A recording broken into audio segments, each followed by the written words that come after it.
ต้มสะใบนางหรือว่าคูคันนาสุกแล้วเด้อพี่น้องก้อยต้มประมาณ35นาทีตั้งแต่มาอยู่สเปนนี่8 ปีบ่เคยใช้หม้อดันบ่เคยใช้หม้อความแห้งนี่จักเทื่อประมาณว่า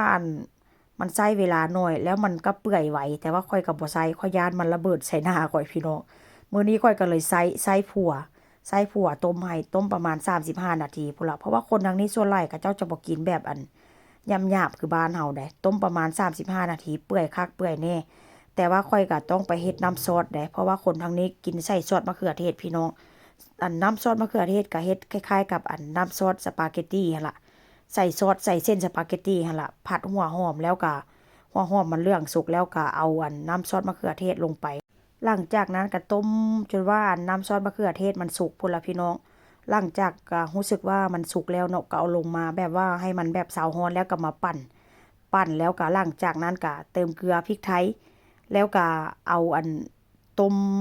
สะใบนางนี่นะพี่น้องลงไปหลังจากนั้นก็ปรุงรสชาติตามใจแล้วแต่ว่าผู้ใดสิใส่แบบใดถ้าหากว่าผู้ใดอยากเฮ็ดออกสไตล์ไทยสไตล์ลาวบ้านเฮาก็ใส่คะน